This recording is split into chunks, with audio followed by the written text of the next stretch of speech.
इस दुनिया में कुछ ऐसे कपल होते हैं जिनको स्ट्रेंजर कपल से मिलना अच्छा लगता है, उनके साथ पार्टी करना, टाइम स्पेंड करना अच्छा लगता है।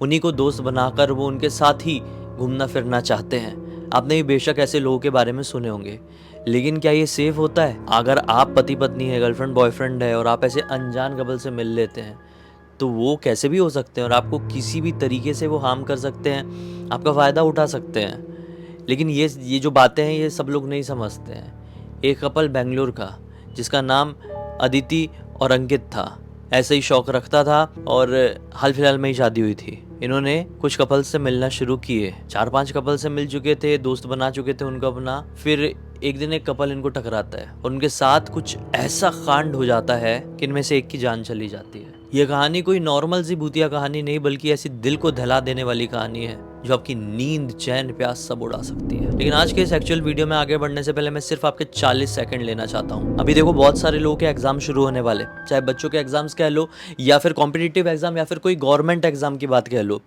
बहुत सारे लोगों को ना ये चिंता होती है, यार हम पढ़ाई तो कर रहे हैं लेकिन फोकस नहीं लग पा रहा है, चीज़ें याद नहीं रहती, कंसंट्रेशन नहीं हो पा रहा है, एग्जाम निकाल पाएंगे या नहीं निकाल पाएंगे, ये चिंता होती है। तो ऐसे लोगों के लिए हमने, जो खासकर एग्जाम एस्पायरेंट्स है, उनके लिए एजुकेशन ब्रेसलेट तैयार किए हैं, जिसमें ऐसे क्रिस्टल्स का उपयोग किया गया है जो आपकी मेमोरी, फोकस और कंसंट्रेशन के लिए बहुत ही ज्यादा फायदेमंद है। ये ब्रेसलेट पूरी तरह से ओरिजिनल और लैब सर्टिफाइड है। इंटरेस्टेड हो तो खरीद सकते हो, यहाँ पे टैग प्रोडक्ट में दिख जाएगा, साथ ही साथ वीडियो के डिस्क्रिप्शन बॉक्स में लिंक भी डाल दे रहा हूँ। तो आइए अब एक्चुअल कहानी की शुरुआत करते हैं।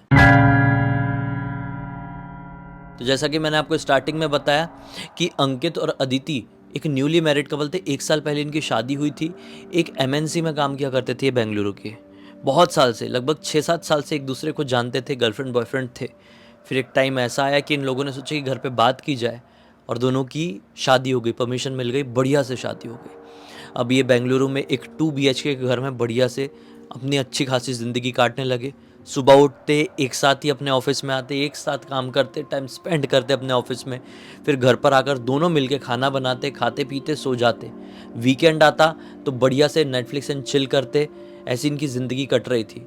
लेकिन एक दिन इनके घर पे इनकी ही ऑफिस में काम करने वाला एक और कपल आया और उन्होंने इन लोगों से, ऐसे स्ट्रेंजर लोगों से मिलने की बातचीत की। उन लोगों ने इन दोनों को बताया कि यार, स्ट्रेंजर कपल से, स्ट्रेंजर लोगों से मिलो, उनसे दोस्ती करो तो बड़ा मज़ा आता है। उनकी लाइफस्टाइल को थोड़ा एक्सप्लोर करो, वो अपनी लाइफस्टाइल को एक्सप्लोर करते हैं। उनके साथ मस्ती मज़े, टाइम स्पेंड करने में बहुत ही अच्छा लगता है। ऐसा ऐसा इनके दिमाग में भर दिए। तो अदिति और अंकित ने सोचे कि अच्छा है, हमको भी ट्राई करके देखना चाहिए। तो ऐसे 2-4 कपल से मिलते जुलते हैं, उनको अपना दोस्त बनाते हैं। इनको बड़ा अच्छा लगता है यार। और अब ये लोग पूरी तरह से उस लाइफस्टाइल में घुस चुके हैं। व्हाट्सएप और टेलीग्राम में भी कुछ ग्रुप में ये ऐड है, जिसमें ऐसे बहुत सारे कपल्स हैं, बहुत सारे ऐसे लोग हैं जो स्ट्रेंजर्स से मिलना, अनजान लोगों से मिलना पसंद करते हैं, उनके साथ दोस्ती करना पसंद करते हैं। तो इस ग्रुप में ऐसा होता था कि एक कपल है, किसी को भी रैंडमली मैसेज कर देगा कि हाँ यार, तुम्हारी डीपी अच्छी लग रही है, तो तुम मिलोगे क्या, तुम्हारा नेचर अच्छा लग रहा है, तुम जिस तरह के व्हाट्सएप में मैसेज करते हो, हमको तुम्हारा बिहेवियर अच्छा लग रहा है, हम मिलते हैं, यहाँ मिलते हैं, वहाँ मिलते हैं, मूवी देखने चलते हैं। ऐसी ऐसी करके लोगों के बीच में बात होती थी और दोस्ती हो जाती थी। और ये काफ़ी लोगों से मिल चुके थे, जैसा कि मैंने आपको बताया। एक दिन रैंडमली ये लोग बढ़िया से, सैटरडे नाइट थी, अपना कोई अच्छी सी मूवी देख रहे थे दोनों, अपने पति पत्नी। और इनके मोबाइल में एक मैसेज आता है, प्राइवेट मैसेज, ग्रुप का मैसेज नहीं। रमन नाम था लड़के का और लड़की का नाम था धीरा। वो दोनों अपने आप को इंट्रोड्यूस करते हैं और अंकित पूछता भी है कि आपको हमारा नंबर कहाँ से मिला। तो रमन और धीरा क्या कहते हैं कि आपका नंबर हमें वो ग्रुप से मिला। तो ये तुरंत ग्रुप में चेक किया तो रमन और धीरा दोनों ही उस ग्रुप में ऐड नहीं थे। तो ये बोलता है कि ऐसे कैसे, आप तो उस ग्रुप में ही ऐड नहीं है, तो आपको नंबर कैसे मिल गया। तो बोलते हैं कि छोड़िए ना, वो रेफरेंस से हमको मिला है और हमको आपका बिहेवियर बहुत पसंद आया। रमन बोल रहा है अपने अंकित को, अपने हीरो को बोल रहा है, हमको आपका बिहेवियर, आपका नेचर, आपका व्हाट्सएप स्टेटस वगैरह, मैसेज वगैरह जो आप डालते हो ग्रुप में, बहुत अच्छा लगा और हम आपके साथ दोस्ती करना चाहते हैं। हम एक, मतलब जो नेक्स्ट वीकेंड हो रहा है उसमें हाउस पार्टी ऑर्गेनाइज कर रहे हैं, तो आप आना चाहेंगे। तो अंकित बोलता है श्योर, क्यों नहीं, हमारे अलावा कोई और भी आने वाला है क्या। तो रमन कहता है कि देखिए, मैं सोच रहा हूँ कि किसी को बुलाऊं, लेकिन लेट्स सी, आप अपना कंफर्म कीजिए, अगर कोई हुआ तो मैं बुलाऊंगा, नहीं हुआ तो हम 4 ही काफ़ी है, आप दोनों पति पत्नी और हम दोनों पति पत्नी। तो अंकित तुरंत ही अपनी पत्नी अदिति से पूछते हैं और अदिति थम्स अप कह देती है। बस ये लोग अगले सैटरडे का इंतज़ार करने लगते हैं, रमन और धीरा भी और अंकित और अदिति भी, क्योंकि दोनों ही कपल को स्ट्रेंजर से मिलना काफ़ी ज़्यादा पसंद था। अब होता ऐसा है कि अगले सैटरडे नाइट आती है, एड्रेस इनको मिल चुका था रमन और धीरा का। अंकित अदिति अपने कार में सवार होते हैं और कुछ ही मिनटों की ड्राइव करके वो लोग रमन और धीरा के घर के सामने पहुंच जाते हैं।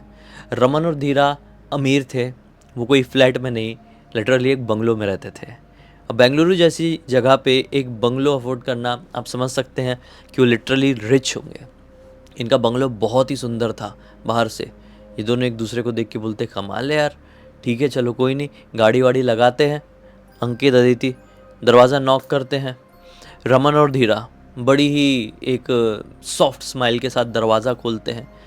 तो रमन और धीरा का जो मतलब ऑरा था वो बहुत ही ज़्यादा इन लोगों को एकदम वाइब्रेंट टाइप का लगता है। खैर ये अंदर आते हैं, पूरा अंदर पार्टी का माहौल था, डिम लाइट थी, बलून्स लगे हुए थे, धीमी म्यूज़िक चल रही थी और ये अंदर आकर बैठ जाते हैं। जैसे ये बैठते हैं अंकित अदिति, उतने में जो धीरा थी वो किचन की तरफ चली जाती है कुछ लेने के लिए शायद, और वो भी म्यूज़िक चेंज करने लगता है जिसका ये घर है रमन। तो वैसे ही एक्सप्लोर करते हैं ना अपन, किसी नए घर में जाते तो इधर उधर देखने लगते हैं ना, तो वैसे ही अपनी जो अदिति थी वो घर में इधर उधर देखने लगी, कितना सुंदर घर है, कितना बड़ा घर है।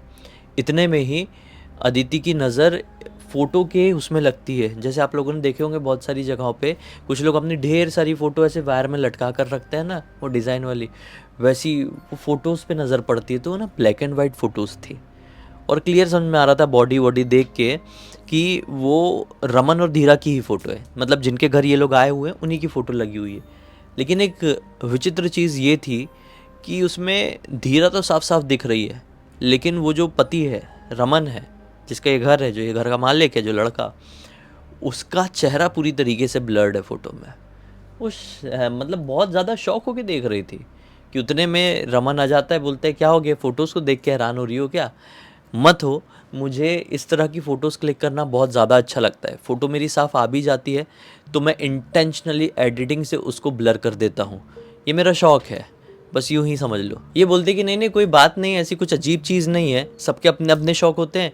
इनफैक्ट आप भी मेरे घर आएंगे तो मेरे भी अजीब अजीब से शौक़ है, आप खुद देख के हैरान होंगे। ऐसे करके बातचीत होती है और हंसने लगते हैं। इतने में अंदर से किचन से वो लेडी आती है, मतलब धीरा आती है और कहती है कि आइए ना मैं आपको अपना घर दिखाती हूँ। हमारा घर हमने बड़े प्यार से बड़ी मेहनत से बनाए थे, शादी के जस्ट बाद ही हमने ये घर को बनाना शुरू किए थे और काफ़ी टाइम ले लिया था इस घर ने कंप्लीट होने में। तो ये खुश हो जाती है अदिति कि हाँ यार इतना अच्छा सुंदर बंगलो एक्सप्लोर करने को मिलेगा। उठते हैं ये लोग और अब ये अपना घर दिखाने लगती है पूरा। अब विश्वास नहीं मानोगे, ये ग्राउंड फ्लोर था, फिर अंदर ही अंदर वाली जो सीढ़ी जैसा फिल्मों में दिखाते हैं वो डुप्लेक्स टाइप का घर था, डुप्लेक्स का ट्रिप्लेक्स था। फिर ऊपर जाते हैं, फिर सबसे ऊपर वाले फ्लोर में जाते हैं, उसको देखते हैं कि इतने में ही सबसे ऊपर वाला जो फ्लोर है उसमें एक कमरा इनको नज़र आता है। उस कमरे में ना एक बड़ा ही सुंदर ताला लगा हुआ था, बड़ा ही विंटेज टाइप का, पुराने ज़माने का, और बहुत ही ग्रीन और गोल्डन कलर का अलग ही ताला था। वो कोई भी अट्रैक्ट हो जाए उस ताले को ही देख के। तो वो आगे बढ़ती बढ़ती ना अपनी अदिति रुक जाती है, उस ताले को बड़े ध्यान से देखने लगती है और धीरा से सवाल करती है कि ये कमरा कैसा है, इस कमरे के बारे में आपने कुछ नहीं बोली और ये ताला कितना सुंदर इसमें लगा हुआ है। तो धीरा एकदम फ्लैट फेस के साथ क्या कहती है कि छोड़िए उस कमरे के बारे में कुछ मत पूछिए, वो हमेशा बंद रहता है, हम उसको किसी कंडीशन में नहीं खोलते हैं, वो अनसेफ है। ये बोलती ऐसा क्यों? कितने में नीचे से रमन आवाज़ लगाता है, अरे हो गया क्या घर दिखा के, भाई जल्दी आओ ड्रिंक शुरू करना है। ये बोलती हाँ हाँ आ गई। और ये भी उस कमरे को अजीब तरीके से निगाहों से देखते देखते अब नीचे आ जाते हैं। अब नीचे थोड़ा म्यूज़िक व्यूज़िक लगता है और ये लोग ड्रिंक शुरू करते हैं। पी पा के अपना जो हीरो है, मतलब जो अंकित है, वो भंड हो चुका है, अदिति भी पी हुई है और वो दोनों भी पी रहे हैं, रमन और धीरा भी। लेकिन उनको देख के ऐसा लग रहा है कि उनको ज़्यादा चढ़ नहीं रही है, चढ़ी नहीं, लेकिन पता नहीं क्यों वो दोनों को थोड़ी सी घुटन सी गर्मी सी महसूस होने लगी। तो रमन और धीरा अंकित और अदिति से कहते हैं कि हम लोग थोड़ा छत में चले क्या, बंगलो होने का यही तो फ़ायदा है कि हम लोग छत वत में जा सकते हैं, आपके फ्लैट सिस्टम में तो ये सब होता नहीं होगा। तो तुरंत ही अपनी अदिति कह देती है कि हाँ चलो छत में चलते हैं और ये लोग अब छत की तरफ चले जाते हैं। अब समझ लो छत प्रॉपर छत जैसा नहीं था, मतलब ये इन लोगों का छत है, ये टेरेस है और टेरेस में ना एक शेड डला हुआ था और वहाँ पे अच्छी सुंदर सुंदर ढेर सारी लाइट्स थी। और ये हाइट में है ना, 3rd फ्लोर में है ये वाला घर, मतलब जो टेरेस आ गया वो 3rd फ्लोर में है। तो वहाँ पर बाहर की लाइट ज़्यादा नहीं आ रही है, सिर्फ यहीं पे जो लाइट लगी हुई है और वहाँ पे अच्छे बीन बैग वगैरह भी है। वहाँ पर ये लोगों ने म्यूज़िक शुरू कर दी, हम वहाँ पर थोड़ी थोड़ी पी रहे हैं कि ऐसी अचानक से ठक से कुछ आवाज़ सुनाई देती है। ठक से किस चीज़ की आवाज़ आई? तो ये घबरा गए कि बहुत ज़ोर की आवाज़ आई थी। मतलब अंकित और अदिति जिनका ये घर नहीं है वो घबरा गए, तो उठ के देखने लगे किस चीज़ की आवाज़ थी। तो रमन क्या कहता है, जिसका ये घर था वो कहता है कि अरे अरे घबराओ मत, हो सकता है कि नीचे वाले कमरे में कुछ गिरा हो, हवा चल रही थी ना अचानक से। तो ये दोनों शॉक हुए ये बात सुन के, क्योंकि ये लोग तो छत में बैठे हुए हैं और इन लोगों को कोई ऐसी हवा फवा महसूस नहीं हुई। तो ये कैसा कह रहा है? ये कहता है कि नहीं हवा तो चल नहीं रही थी। रमन कहता है कि अरे छोड़िए ना, आप क्या फोकस कर रहे हैं, आप पार्टी में फोकस कीजिए। अच्छा पार्टी छोड़िए, म्यूज़िक बंद करते हैं, हम एक गेम खेलते हैं। तो अंकित कहता है कि ठीक है, कौन सा गेम खेलना है बताइए। अब म्यूज़िक व्यूज़िक बंद किया, बोला मैं बताता हूँ। और ना इसके पास कुछ कार्ड्स थे, एक अजीब से कार्ड। रमन ने कार्ड्स टेबल में फैलाया ही है कि लाइट चली गई। अब जैसी लाइट गई ना तो अंकित कहने लगा कि अरे कुछ कैंडल वगैरह नहीं है क्या, बहुत ही ज़्यादा अंधेरा हो गया। जवाब में रमन या धीरा कुछ भी नहीं कहते हैं। इसको अजीब लगता है। फिर ये भी कहती है, इसकी पत्नी भी अदिति भी, लाइट कैंडल चल कोई नहीं, मैं मोबाइल का फ्लैश लाइट ही जला लेती हूँ। वो जैसे ही मोबाइल का फ्लैश लाइट जलाने को जाती है, लाइट आ जाती है और दोनों सामने ही बैठे हुए थे और इनको ऐसे घूर घूर के देख रहे थे। हाथ में कोई कार्ड्स नहीं थे। रमन और धीरा ऐसे एक्सप्रेशंस के साथ ये दोनों घूर रहे थे कि किसी की भी फट जाए। ये नज़ारे को देखकर और ये जो सिचुएशन उठी थी उसको देखकर पता नहीं क्यों अचानक से अपनी जो अदिति थी उसके मन में एक अजीब सी घबराहट सी आती है। अदिति कहती है कि ठीक है यार, अब हो गया पार्टी एंड ऑल, लाइट भी बार बार जा रही है, अब चलो घर चलते हैं। अचानक से, वैसे वो मूडी थी, अचानक से कुछ भी कह देती थी, लेकिन ये अचानक से जाने के लिए कैसे कहने लगी, इस चीज़ ने अपने अंकित को बड़ा शॉक कर दिया। अंकित कहता है कि क्या हो गया, अच्छे खासे तो बैठे थे। बोलते नहीं यार मुझे ठीक नहीं लग रहा है, चलो चलते हैं ना। इसने ये बात जैसे इससे कही है कि लाइट फिर से चली गई। अब जब लाइट गई है तो एक होता है ना कि भले ही ये अंधेरा है, लाइट पूरी यहाँ पे गोल है, लेकिन हल्का हल्का तो नज़ारा दिखेगा ही ना। आप एक शहर में बैठे हुए हैं तो स्ट्रीट लाइट होती है, खुले आसमान के नीचे है, तो एक वो समझ में आता है ना बॉडी का स्ट्रक्चर। वो जो सामने बैठे हुए थे रमन और धीरा, उनका बॉडी का स्ट्रक्चर समझ में नहीं आ रहा था, बिल्कुल भी नहीं। कि इनको ऐसा फील ही नहीं हो रहा है कि हमारे सामने कोई बैठा था, ये बिल्कुल गायब जैसे फील हुए। अदिति अब अंकित से कुछ कहने ही जा रही थी कि देखो वो दोनों कहाँ चले गए। कितने में ढक ढक ढक ढक ढक ढक ढक ढक ढक ढक ढक ढक ऐसे नॉक करने की आवाज़ सुनाई देती है। ये दोनों डर जाते हैं, ये किस चीज़ की आवाज़ है। अंकित मोबाइल का फ्लैश लाइट ऑन करता है और जैसे ही सामने की तरफ मारता है, दोनों पति पत्नी मतलब रमन और धीरा, जिनका ये घर है, जिनके टेरेस में ये लोग बैठे हुए हैं, वो सामने नहीं है। अंकित घबराता हुआ कहता है कौन है नीचे? रमन की ही आवाज़ आती है, अरे हम ये नीचे वाले कमरे में हैं, थोड़ा आओ ना, दरवाज़ा खोलो। ये बोलता है कि अरे ऐसे कैसे डायरेक्ट नीचे चले गए, और अपनी पत्नी का हाथ पकड़ के नीचे की तरफ चले जाता है। दरवाज़ा ठोकने की आवाज़ कहीं और से नहीं बल्कि उसी कमरे के अंदर से सुनाई दे रही थी, जो कमरा बंद था, जिसमें यूनिक सा ताला लगा हुआ था, जिसके बारे में धीरा ने कही थी कि ये दरवाज़ा हम कभी नहीं खोलते। वही दरवाज़ा लॉक्ड है अभी भी और उसके अंदर से दरवाज़ा ठोकने की आवाज़ सुनाई दे रही है। अंकित कहता है कि अरे रमन भाई, डायरेक्टली अंदर कैसे चले गए आप? ताला भी लगा हुआ है, अभी तो आप ऊपर बैठे हुए थे। रमन बोलता है वो सब छोड़ो, दरवाजे के बाजू में चाबी लटकी हुई है, चाबी उठाओ और ताला खोल दो, हम अंदर बंद हो गए। तो अंकित इधर उधर देखता है, उसको चाबी दिखाई देती है, वो चाबी पकड़ने को करता ही है कि पत्नी हाथ रोक लेती है, बोलती है ज़्यादा ही चढ़ गई है क्या आपको? आपको समझ में नहीं आ रहा है? 1 मिनट पहले तक वो हमारे साथ ऊपर बैठे हुए थे और लाइट गई मुश्किल से 10 सेकंड हुए, वो नीचे कैसे पहुंच गए? नीचे पहुंच के वो इस कमरे में कैसे पहुंच गए? और बाहर से ताला किसने लगा दिया इतने कम टाइम में? ये कैसे हो सकता है? आपका दिमाग काम नहीं कर रहा है? अंकित कहता है हाँ यार, तुम तो बिल्कुल सही कह रही हो, ये बड़ा अजीब है यार, चलो एक काम करते हैं, यहाँ से निकलते हैं। ऐसा तुरंत ही अंकित कहता है और अपनी पत्नी का फिर से हाथ पकड़ के नीचे की तरफ जाने लगता है कि पीछे से भाड़ से दरवाजे मारने की आवाज़ सुनाई देती है और रमन बड़ी ही भारी आवाज़ में कहता है खबरदार, अगर इस घर से एक कदम भी बाहर बढ़ा दिया तो मुझे यहाँ से निकाल, और फिर जाना है तो जा, बिना निकाले गया तो तुम दोनों की मौत पक्की। ये आवाज़ को सुनकर, इस टोन को सुनकर अपने अंकित और अदिति के शरीर में एक सिरहन सी दौड़ जाती है कि क्या हो रहा है हमारे साथ। वो अपनी पत्नी को देखता है, पत्नी इशारा करती है नहीं। उसके नए के इशारे को देखकर अंकित अदिति फिर से वापस से बाहर की तरफ आगे जाने लगते हैं, नीचे उतरेंगे, बाहर निकलेंगे करके, कि फिर से दरवाजा कोई पीटता है, जाना मत। इस बार धीरा ने अंदर से चिल्लाई।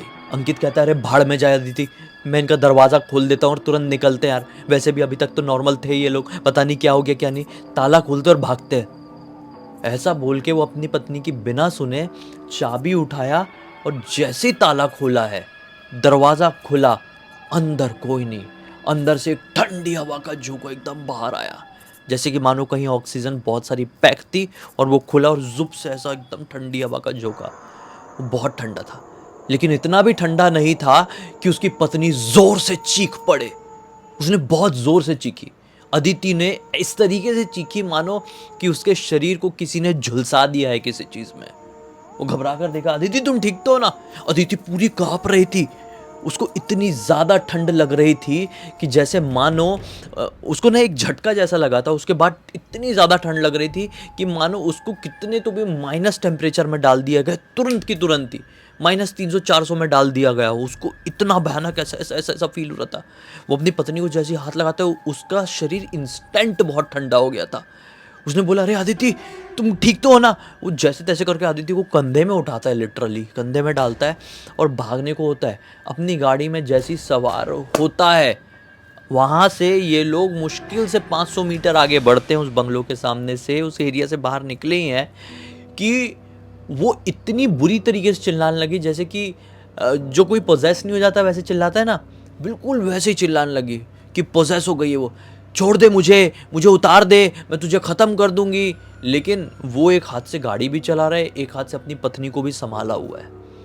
आप विश्वास नहीं मानेंगे, ये हॉस्पिटल पहुँचे ही है कि इसकी सांसें वहाँ से पूरी तरीके से थम गई।